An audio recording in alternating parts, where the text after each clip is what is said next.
Hey guys, Quarantine Drew here again for another video. I have my gloves on again. I need to get new ones, of course. I probably should not be reusing these again, but I am this time around. It's probably my last time I'll be using these gloves because they're starting to get a little bit dirty at the tips here. I'm trying to buy these. I'm trying to buy a pair of these, but whenever I go to Walmart, they actually have, the gloves, but they're $9. And it says one size fits all. Well, yeah, that's sort of incorrect because when I tried putting them on, they did not fit. So here we go. We got nickels again and pennies. Getting my box again today, and next week I'm probably not getting a box, so you may or may not see a video. So yeah. So let's start off here. I don't know if I'll turn on my light or not. Box out of the way here. Got a 1964 D. This is nice shape. I just kept it because it looks nice, but I don't know if I'll keep it or not. It looks like a proof, but it's really not. Got a nicer look in 1969. I'm not gonna do a bunch of lip close-ups because it's not that important, but it's in decent shape. Got a Fourth Design penny, the Capitol building. They only made like 180 some million of these, I believe, so not a bunch. Don't find a lot of them. Got a struck through grease coin. It's a 2000D. Very, very badly struck through grease. And you got a I'll do a close up on this one. Get my loop out here. I got it's 1960D, but the zero is faded. It's like a weak strike. That's pretty cool. It's like 196D. Like the zero is like a shadow. It's pretty cool. Got some S mint marks. I got a 71S, 72S in decent shape, 72S, and a 68S. And I think this one's the first one I've found so far in these boxes. That's surprising because they made 200 million of these. It's not totally uncommon to find it, but apparently I haven't found it yet for a while. Got some 40s nickels. Now to start off with the nickels. Got some 40s, 41, decent looking 1941S, 46s, 46D, 47, 52s, 53s, plains, 53Ds, 54, 54Ds. This, better looking, I would say. I might even put this in my book. It's a 1954S. I wouldn't call it uncirculated, but has some toning to it. It's in decent shape. It's one of the weak strikes. A lot of these were weakly struck, so it's not surprising this one doesn't have any visible stuff showing. I got a 56D, 57s, got a few of those. I got a whole pile of 57Ds, 58Ds, 59, and 59Ds. Going over, I'll keep those for last over there. Going over to the pennies, I got some Canadians. I got a bunch of Canadians this round here. I only kept the copper ones, meaning before 96. So I think my newest one's a 94. I'm gonna adjust my glove there. But we'll start off here. We got a 1942, and this one actually does have a hole in it, covering up most of the date, so it only says 2. I believe it's a 42. I don't know. I just think it makes sense, but it could be 52.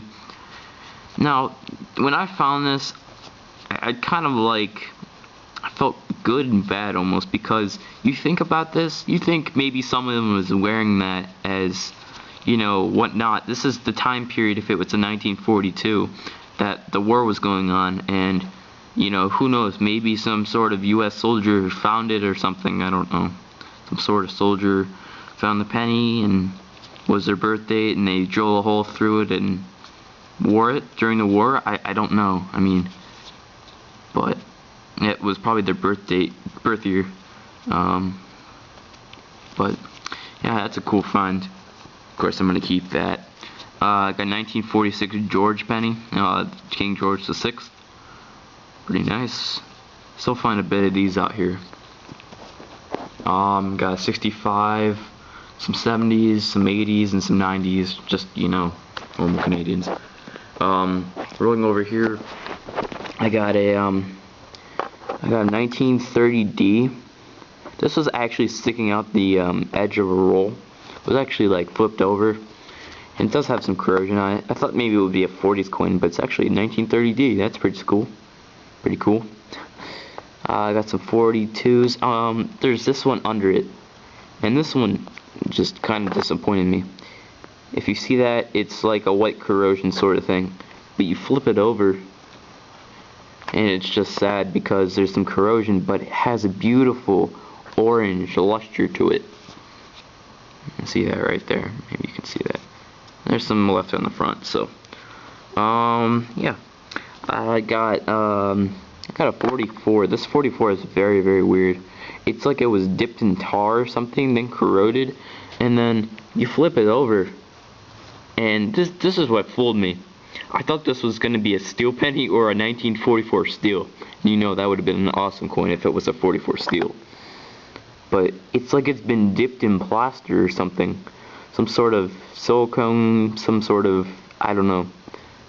I don't know what to make of it. It's like thick on one side, and it's like, I don't know, it's like half of it's like stuck on there. I don't know what it is. Maybe somebody used a glue gun or something. I don't know.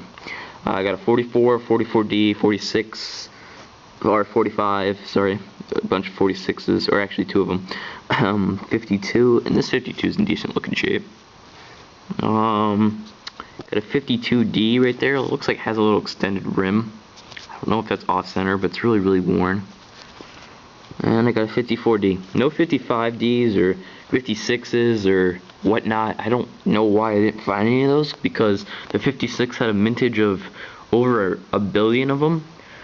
And I found some of the harder to find dates, I would say. Maybe not, maybe so. I don't know. The 30D was surprising though.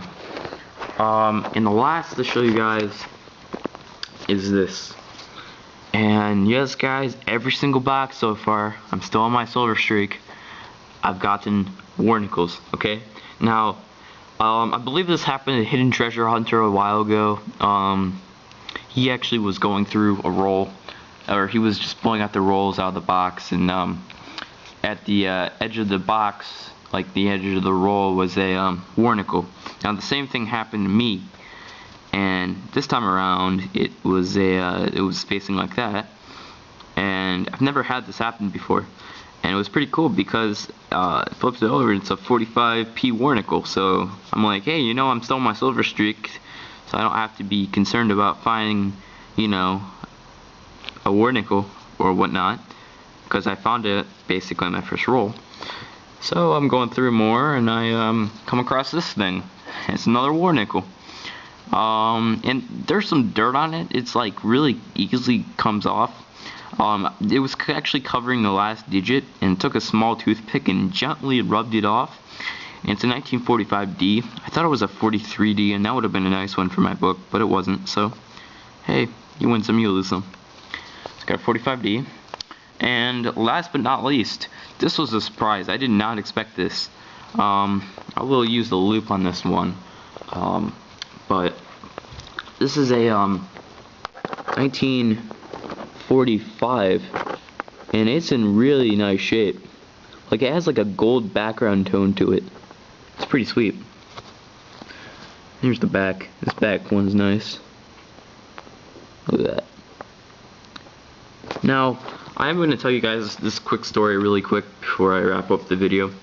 I don't know if I mentioned this in the last video or not, but I read in my coin book, actually not a coin book, it's a question and answers book from 1988. I've been reading these old books lately. I have a few of them, Coin Clinic and whatnot. That's where I partially learned some of my knowledge. That apparently, I did not even know this, that these nickels, I guess if they have a bigger mint mark and a big rim like this one does, apparently it contains more silver, like more than 35% silver. So I guess this actually has more silver, and it sort of slightly kind of weighs a little bit more than your average Warnicle right here.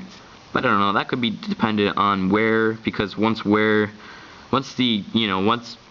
stages come in, it sometimes, actually, not sometimes, the coin actually loses a small percentage of silver in it. But hey, what do I know?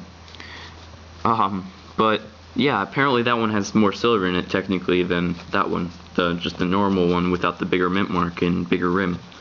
So I guess I have a few silver nickels now with, you know, whatnot, with the bigger mint marks and more silver. So, yep. Yeah. So here's my silver I've gotten from the past 2 boxes. That's actually pretty nice. That's what, about $2 a coin or so?